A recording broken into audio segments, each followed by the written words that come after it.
Welcome everyone, this is Buck Joffrey with the Wealth Formula Podcast, and today I'd like to start with a couple of announcements. April 18th and 19th, Note Buyer Boot Camp. It's George Newberry's event for American Homeowner Preservation. Learn how to do as American Homeowner Preservation has been doing, where they buy notes for pennies on the dollar from banks, and then they keep people in their homes, and then basically do rent-to-own type deals with these individual homeowners and keep them in their homes while still making a huge profit as the investor.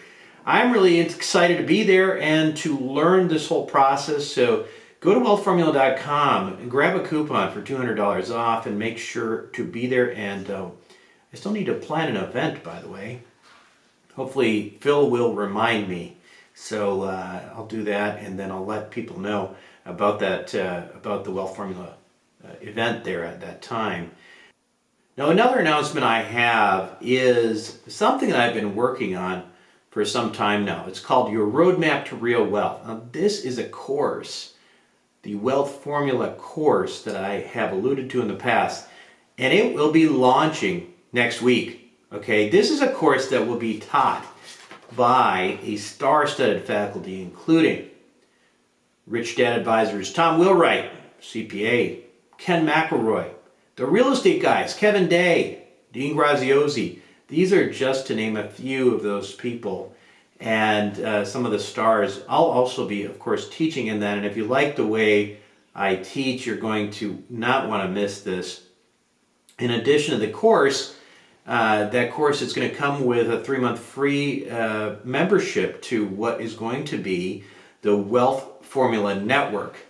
And, you asked for this, and now you're going to get it. Now, Wealth Formula Network will be our online community. This is where I'm going to be spending much of my time going forward. I will probably be less active on email. I really want to be able to serve the community within there and interact with you there. Now, you might be wondering, why didn't I choose to create a private forum? Now, you might be wondering, why didn't you just use Facebook instead of creating a private forum? Well, the answer to that is that I like to own and control my own work, and I'm very concerned that if I were to have this community on Facebook, that they could change the rules anytime and that I have to play by their rules. Not to mention, the way the forum is set up, it's pretty neat. It's going to be set up much better for the way that we will use it to interact with one another. Now, if you like Wealth Formula Podcast and you are ready to take it to the next level, you're not going to want to miss this course and community. It will launch next week, coinciding with our 100 show. By the way, if you have not had a chance and would like to be heard on the Wealth Formula Podcast, show number 100, make sure you go to Wealth Formula Podcast now and leave a message for me on SpeakPipe. Okay, that's this cool little thing that Phil put on there that allows you to talk. And basically go on there and say what you want to say about Wealth Formula. Feel the love, and we'll play it on the show. As for this week, I want to focus on a theme that is actually critically important in investing, and one that I emphasize in my upcoming course as well. And that is the idea of tribal investing. You see, before I had a clue on how to invest, I thought I could just figure it out on my own. I mean, how hard could it be? It can't be like brain surgery, right? I mean, and I used to do brain surgery, so I can say that with a smile. And to a certain extent, it is true. The math is quite easy. And yes, there is a simple equation that I talk about all the time, which is wealth equals leverage times the product of mass and velocity. So leverage times mass times velocity. Real simple. It is. But the problem is you have to believe the numbers you plug into that equation in order for you to invest with any sort of confidence. And to be clear, apart from concepts like wealth formula banking, there really is no guaranteed return on investment in just about any opportunity. There just really isn't. You can do all the math and due diligence you want, but at the end of the day, you have to take some kind of leap of faith when you write that check or wire that money or whatever you're going to do. And I know that all too well, because the first time I bought an apartment building, I did all the math right. I mean, after I read Kenny McElroy's books, and they're crystal clear on how to look at real estate. And the math is really easy to do.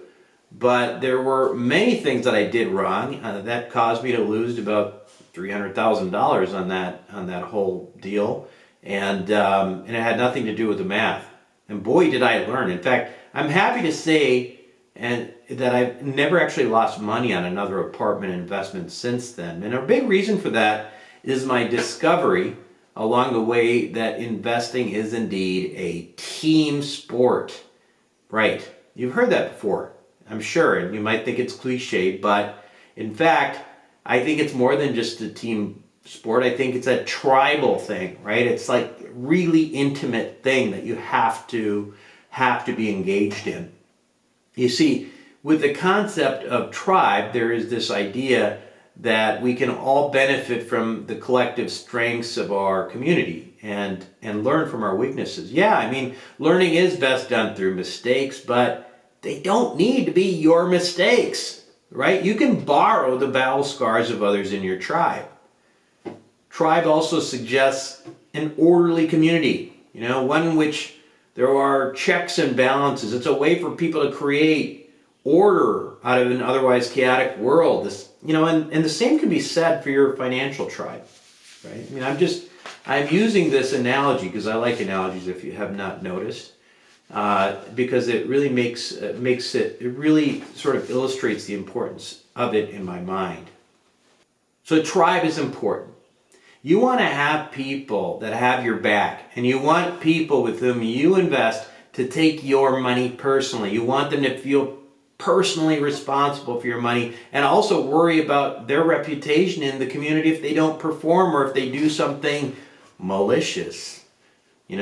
That's where checks and balances comes into play. And listen, I'm not saying that that's going to guarantee you're going to make money or not lose money. The best investors in the world lose money. There is no such thing as a deal that can't go south. Even the most skilled and experienced deal sponsors will, on occasion, lose money for their investors. But if someone is in your tribe, right, the hope is that they believe what they are telling you to be true and take responsibility as your fiduciary and don't take that lightly.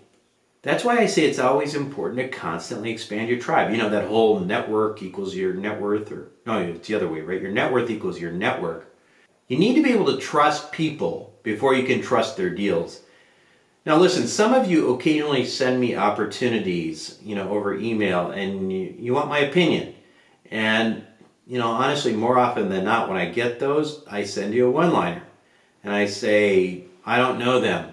And then I get an email back that says, yeah, but this deal looks great. It looks awesome. And then I send an email back that says, yeah, but I don't know them. Listen, it's not to be curt or unhelpful. I just don't look at anything unless I have some kind of a connection with the sponsor group. On the other hand, knowing an operating group well and believing in them can sometimes even convince me to get past some of my own dogmas. As you may know, our accredited investor club last year bought into an offshore resort development. And, this is something that I ordinarily wouldn't invest in. I'm not usually looking for resort property, and I normally don't invest in developments and offshore projects. But the strength of this team and the associated brands, along with their character, made me look deeper into an opportunity that, I would have otherwise never considered. And I really do believe it's going to do well. That property is called Mahogany Bay Village and Beach Club. And the lead developer, Beth Clifford, is my guest on Wealth Formula Podcast this week. So make sure that you listen to this closely, because it's going to be really educational. Beth is really, really smart. And for those who have thought about investing in either developments or resort properties or even investing offshore, this will be a real education to you, because she is going to approach it from the perspective of the investor and tell you how to potentially look at deals like this. So when we come back, Beth Clifford. Welcome back to the show, everyone. Today, well, let me start by saying, as many of you know, one of the first project that Wealth Formula's accredited investor club participated in was the development of a luxury resort in Belize called Mahogany Bay Village. And actually, there's a name change there, so we'll get into that. But now, it's not typical for me to, frankly, invest in developments or resort property. I mean, that's usually not what my wheelhouse is. But in this case, this opportunity, the team, the brands, everything involved were just too good to pass up for me. And the story was really compelling. And my guest today on Wealth Formula Podcast is Beth Clifford, and she is the developer, CEO, and really the visionary and dominant force driving Mahogany Bay Village's entire ambitious project. So, Beth, welcome to Wealth Formula Podcast. Hey, Buck, thank you so much for having me on board, and hello to your listeners. Thanks for giving me the opportunity to share with you. Yeah, absolutely. And I know some of the listeners have met you in person because they're investors. But before we get into Belize, you had a pretty impressive life before this whole Belize thing started. And just so people can kind of get to know you, can you tell us a little bit about your background? And sure. Yeah, tell us how you ended up at Mahogany Bay Village from whatever you were doing before. You bet. Yeah. So, I've had basically two careers in my life. The first career was in technology and management consulting and really helping people to, make their companies better through using technology. And that was derived through Wall Street. Not to brag, but myself and a MIT engineer, we were the architects of the first FICO scoring system, what became FICO in the future. So anyways, I did that for about 20 years and then decided that I wanted to go do something different, which is I wanted to go do something that I have always had a passion for, which is I'm one of those crazy chicks who actually likes to build things. And the genesis of that is my grandfather was a builder. And so he would take me around when I was a little girl, 3, 4, 5 years old, and take me to his job sites. And my guess is that's where my love of construction began. And so in my late 30s, I transitioned and kind of took all of that technology and solving problems and computer technology and all of that good stuff. And I then took it and kind of aimed it at the development construction arena. And so that's how I got into basically the change of my careers and did that. So I've been doing development for over 20 years. And in those 20 years, I've done everything from build semiconductor facilities, worked on Intel, D1B, worked on semiconductor biopharmaceutical projects, have built multifamily, and medical office buildings, super luxury single-family residences, infill projects in DC, blah, blah, blah, blah, blah. Yeah. So, built a lot of stuff. And then where I am now is I always am building kind of, Buck, for my portfolio. And I look at myself as wanting to always building for the investor in mind because I'm a real estate investor at heart and an entrepreneur at heart. And so MBV was all about creating a legacy project. It'll be $250 million when it's built out. And building one of those big 10, 15-year projects in an asset class that I find the most attractive, and that's travel and tourism or hospitality. Yeah, interesting. Well, let's go back for a second because there's something really interesting here that I think would be valuable for people listening. You said in your late 30s, you effectively made this incredible transition. And I think, it's admirable because I think a lot of people get into this sort of rut where, the golden handcuffs, so to speak, right? Where they're doing the same thing and there's a fear to leave and do something that you really love and have passion for. Can you tell us a little bit about that transition? Because I think it's probably relevant to a lot of people listening. Buck, it's really, what you bring up with the golden handcuffs is there because, I owned my own company, had a successful company, and absolutely. And so when I ended up making the change, I took an 80% pay cut in order to go do it. Now, but I also sold my company, et cetera. But the question always for me when I made it seems scary when I did it, but it's always like this. The hard part is making the decision. But once you make the decision, you're like, oh my God, why didn't I make this decision 5 years ago? Right.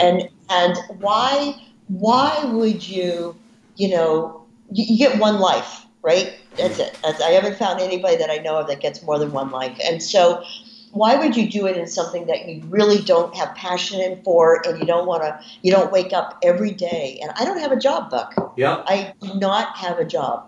Yeah. I work 7 days a week. I probably work anywhere from 12 to 16 hours a day. But what I love is my passion. Yep. So it's not a job. I don't have a job. Yeah, that's great. And that's exactly right. Now, just also in terms of practical matters, I know you said your grandfather was a builder and that you were around that. How much, I mean, when you made that change, obviously you loved the idea of being a builder and being involved, but how much did you know about this area? In fact, that's a great, because I didn't really bring that up. So what I looked at when I was going to make that transition is I said, all right, this is where I want to go. I do not know everything about construction. Now, I happen to be a handy person. I can, frame a wall. I can do that kind of stuff. But that certainly isn't a real estate developer. So I said, what do I know? Well, I'm a great project manager. I understand how to go put teams together. I understand how to go define the scope of work and what needs to be done and prioritize it. So those are very standard generic skills, right, Beth? Mm-hmm. Yeah. So then I sat and I said, well, but those are all useful in almost any industry that you want to go into. And then I knew a lot about technology. So I went and found a business partner and a woman who owned one of the most successful construction management companies. So she had all of the knowledge about construction and had been on job sites and been doing all of those, knew it backwards and forwards, and was very, very successful. And where I came in, I said, look, I've got these kind of generic skills, and I have these great technology skills, which is just-in-time planning, the ability to go do big ERP and MRP implementations. And so what I can bring to the table is something that you don't have, which is this kind of ability to do construction in a new way that had never been done before, which is use very robust technologies. And this is pre-internet time frame. Yeah. I'm aging myself back here, so not quite at advocates level, but somewhere in that range.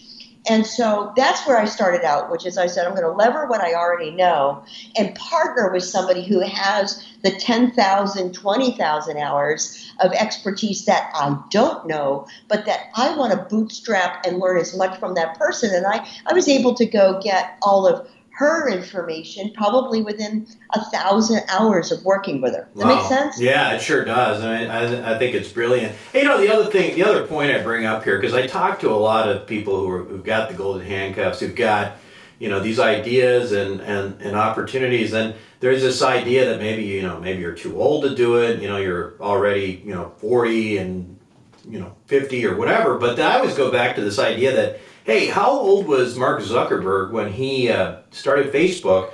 And so it was like 16 or 18 maybe, 18, 19 years old. So he was only like really a conscious human being for like 6 or 7 years. I mean, in reality, like if you could, so I think we have, there's this quote, was it Bill Gates, somebody, people grossly underestimate what they can do in 1 year, or they overestimate what they can do in 1 year and underestimate what they can do in 5. And I think that's exactly what you're talking about. I just wanted to do that as a little detour because I think it's fascinating. But, my listeners, for the most part, are investors. They're not developers. We have some small business people. We have some real estate investors. But tell us your thoughts specifically on investing in developments. I mean, there is obviously, I mentioned earlier that most of the time I'm too scared to invest in these things myself because I think of, all of the things that could go wrong. And so there's inherent risk with something that doesn't exist and you're making it exist, which is what makes it exciting too. But what are some of the issues to consider from the standpoint of the investor, say, when considering a development project in particular that might be different from, investing in an existing structure? Yeah, and maybe, and if it's okay if I share some of my philosophy on investing, absolutely. Is that all right, Bob? Yeah, of course. So, when I get a lot of proposals that go across my desk because, being a developer, people either want a partner or whatever they want to go do. Number one about development is, and I always look at it, it's not, people always want to think about the product first or the market first. I always look at who's the developer and what's the team that they have surrounded by them. Because at the end of the day, so much of the success of a project is going to be based on those two attributes. And you probably heard me speak, Buck, about how we do hiring, and that I always hire based on character, commitment, and competency in those three levels, and in that order. And so, number one, you've got to make sure you can't do a good deal with a bad person. So, what's the character of the team and the people that you're getting involved in? Second is, what's their commitment in it? And this is my own personal investment philosophy, Buck. I don't put money into any development that I don't see the developer and or the sponsor have money and skin in the game. Mm-hmm. That's just my own personal. Yeah. And I'm sorry, go ahead, Buck. No, I was just clearing my throat. Okay, got it. And so, and the reason behind that is, like everything, like you brought it up a moment ago about how we underestimate what can be done or overestimate what can be done in a year and under in 5, is everything. Nothing is easy in this world. Nothing is going to be just laid down and you're just going to glide through it.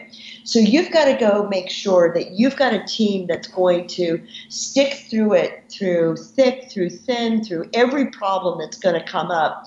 And the best way to know that someone's going to stick into it is not that they're putting personal sweat equity in the game, but they're going to go put their own private resources into it. That's just my own personal. Sure.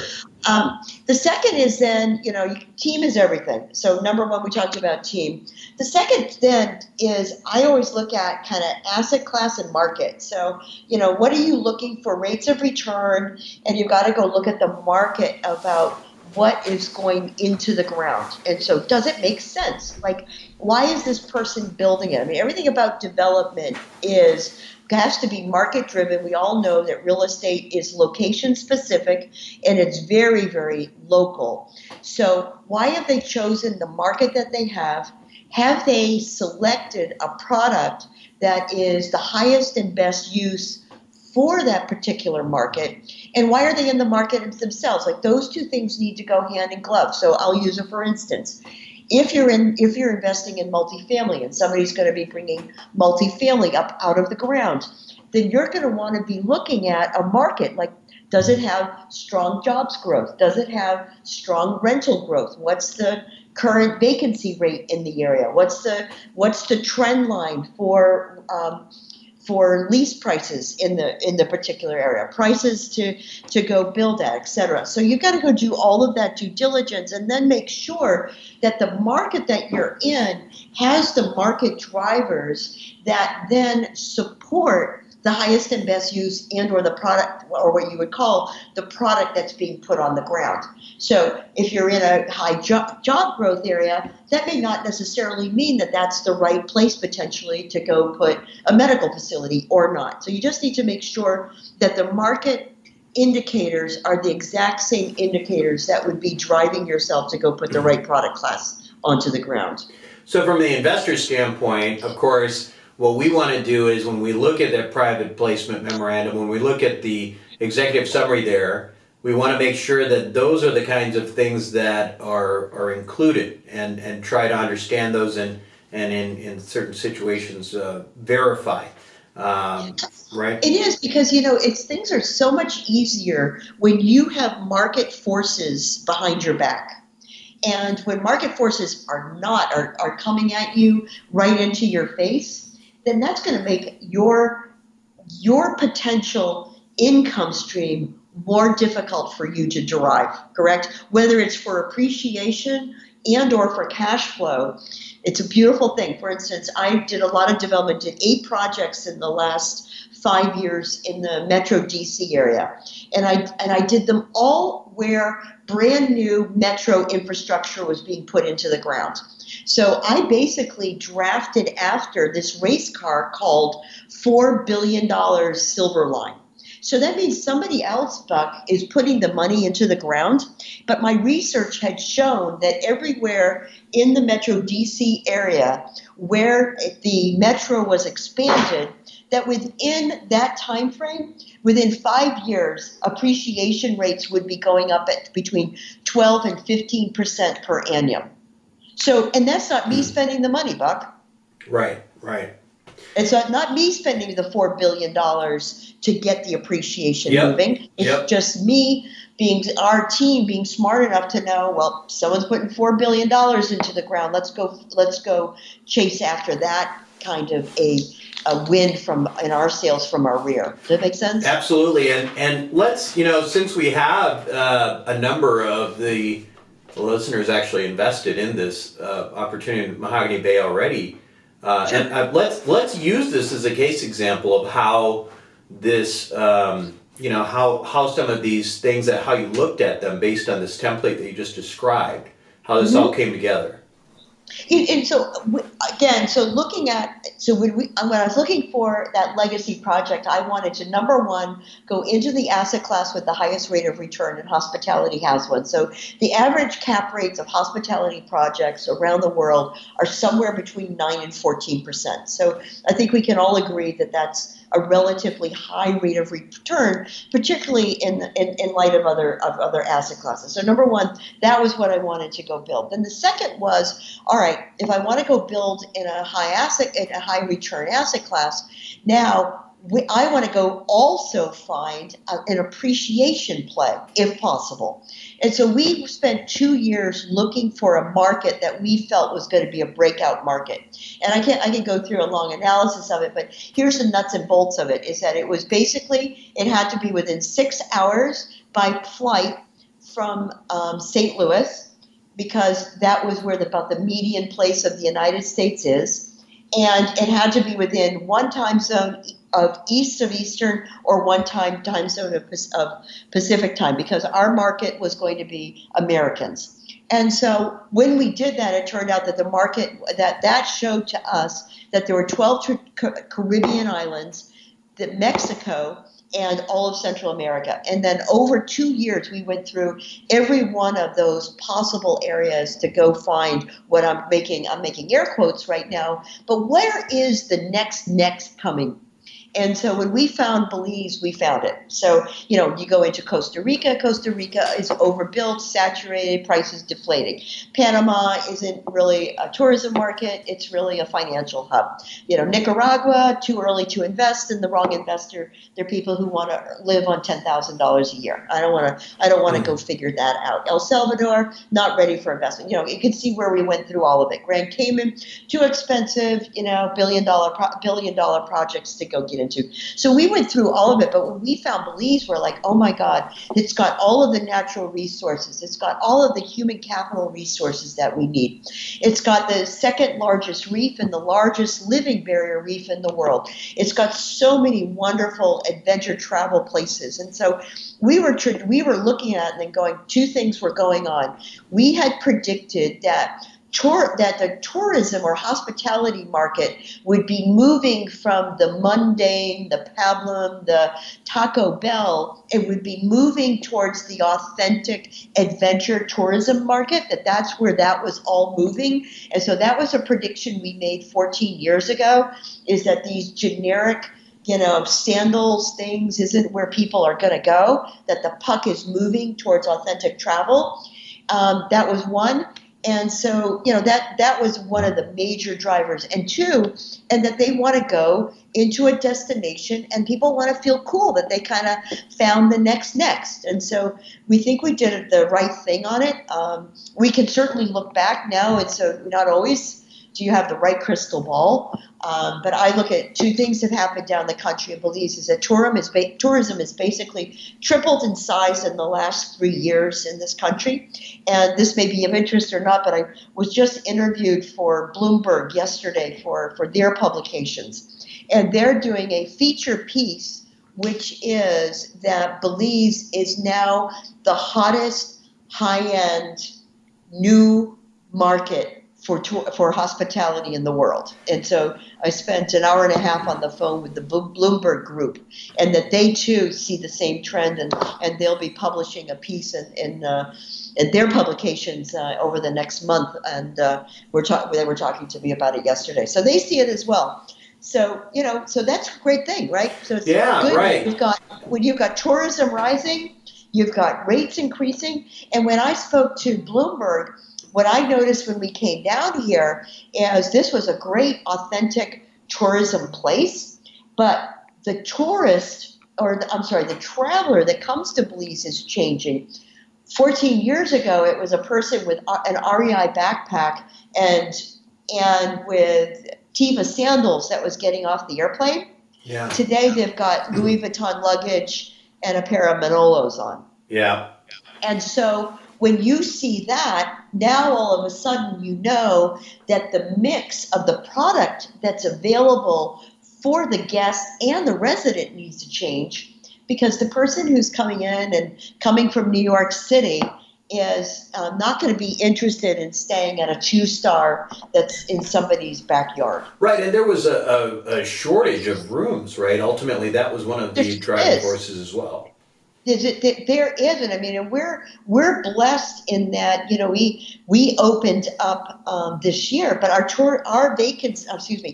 occupancy rate is far ahead of what we ever would have expected from our original pro forma numbers. Let me just give you an insight. This is really interesting. So here's who was at the bar last week. A friend of mine just wrote to me.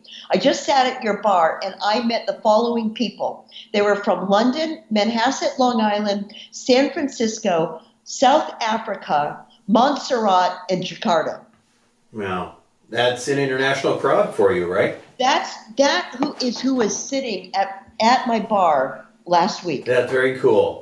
That's super cool. I mean, and it's been fun to watch this. You know, just let's take a back up for just a second.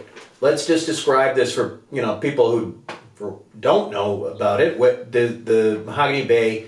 If you want to talk about maybe how big this thing, how it's laid out, maybe just in terms of various partnerships, etc. Just for people who don't know. Yeah, so we basically took a page from other success stories, and many people probably are familiar with projects that are in Florida, which are called Seaside, Rosemary Beach, Alice Beach. There's a lot of them down in that area. Camana Bay out of Grand Cayman. There's a number of wonderful projects, and all of them basically are built around 3 pillars within their developments. Number 1, they have a hospitality component. Number 2, a permanent or residence program.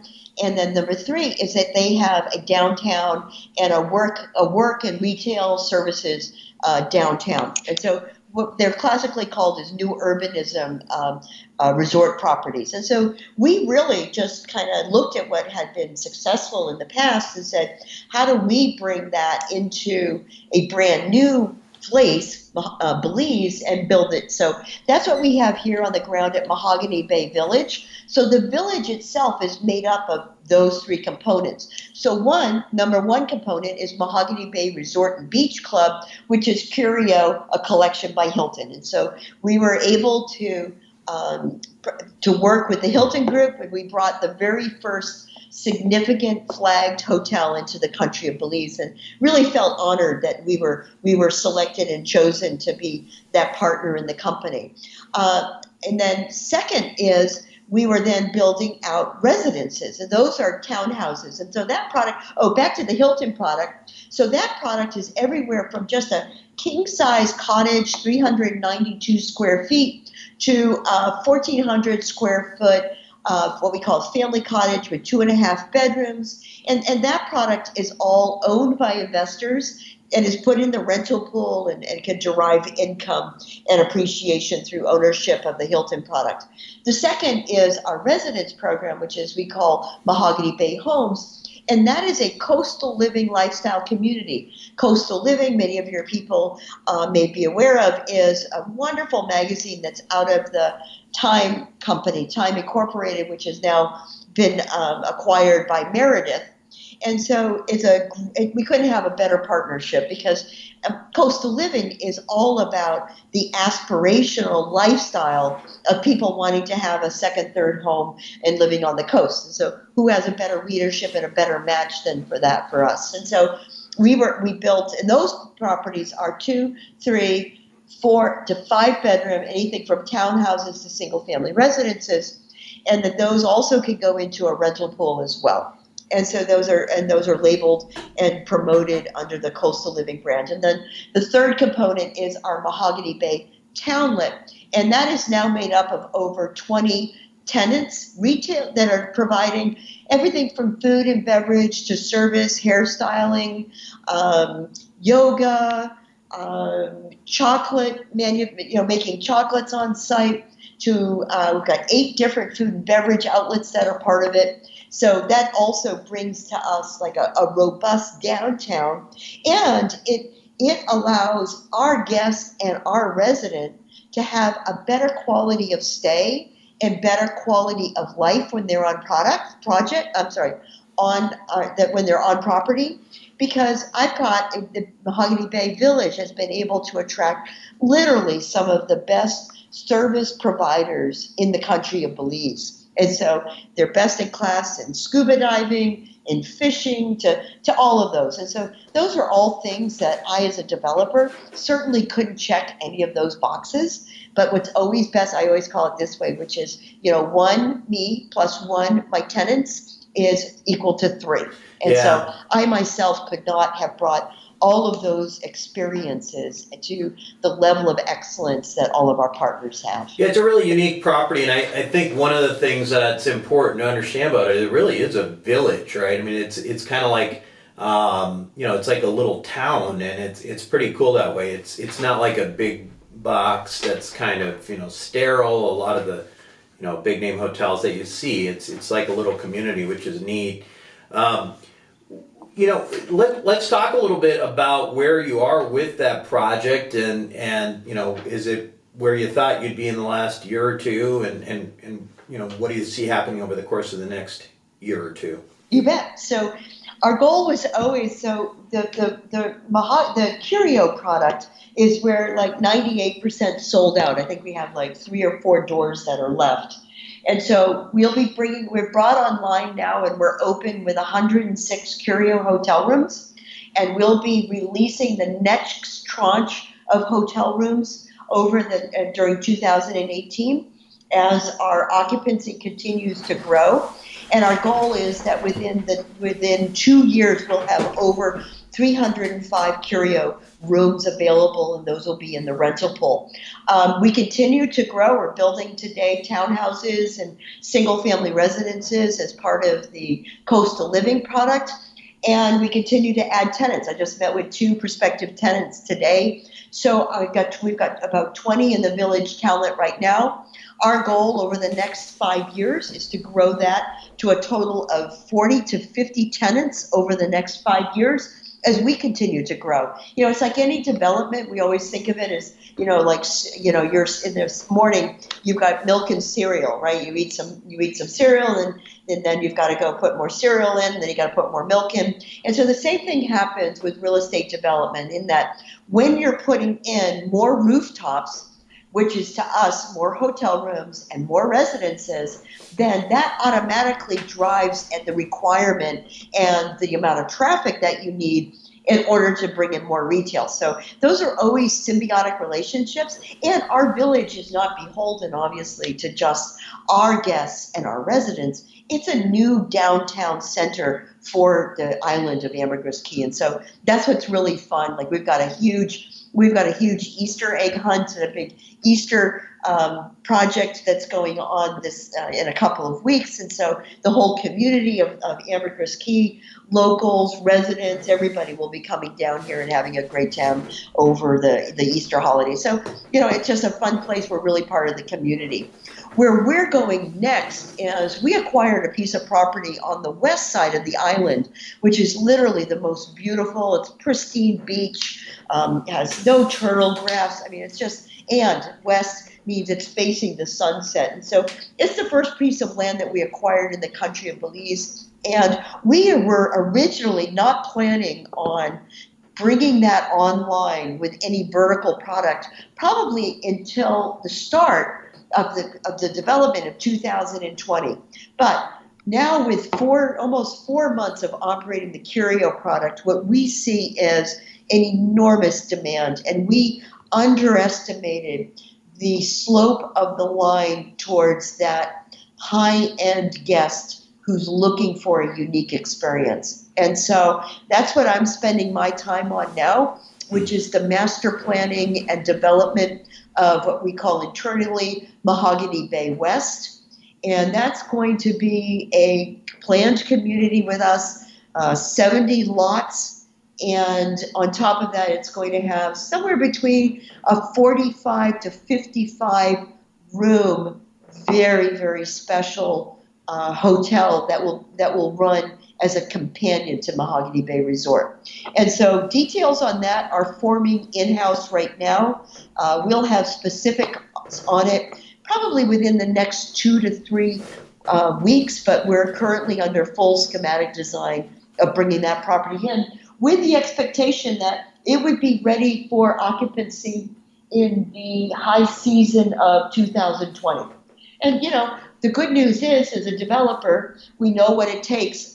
We've built, at Mahogany Bay Village, we've built 330,000 square feet, 240 hotel units, 28 residences, 22, 20, well, you've got even more, 26 retail locations. And we did it all in 4 years. So we hoped that, our investors will understand we've earned our spurs. Yep. We came, we developed our plan. I think if you go back and look at our plans and you look at what we built, they're about 95% of what we said we were going to go do, we executed. So I feel like, we're very prepared. We've got the team in place, and now's the time for us to lever that investment in team and all of the operations and the excellence that we've really dug into the ground in Belize over the last 4.5 years, and to now really lever that to the next phase, which will be over on the West Coast. That's fantastic. So we have, as I mentioned before, Investor Club, Accredited Investor Club had a offering, which is now closed, and so there's a number of active investors, but there still is an opportunity.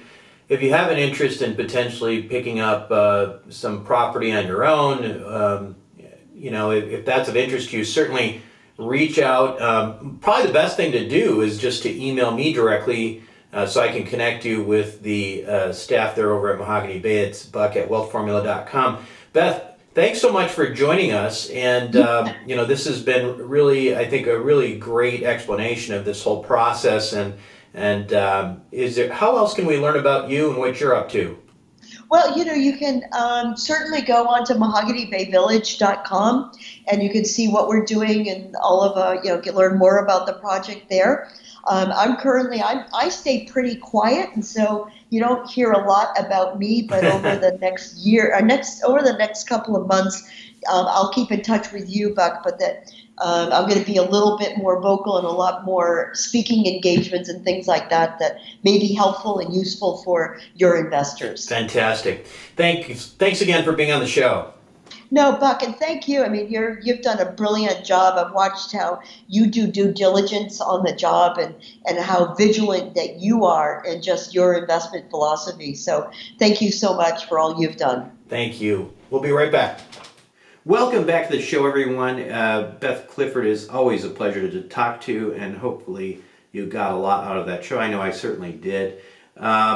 Listen, once again, I want to remind you that my course, Your Roadmap to Real Wealth, will be launching next week. You will be notified by email when this happens. So if you're not on my email list, make sure you get on there right now. Okay, go to wealthformula.com. You can download any number of reports. You can join the newsletter, the weekly wealth widget, or you can also just text me at 44222 and type wealth formula, and you will get a free copy of 7 Secrets of Eternal Wealth. And also get on my list so that you can be notified when the course is available. Next week's show will be show number 100, a big milestone here.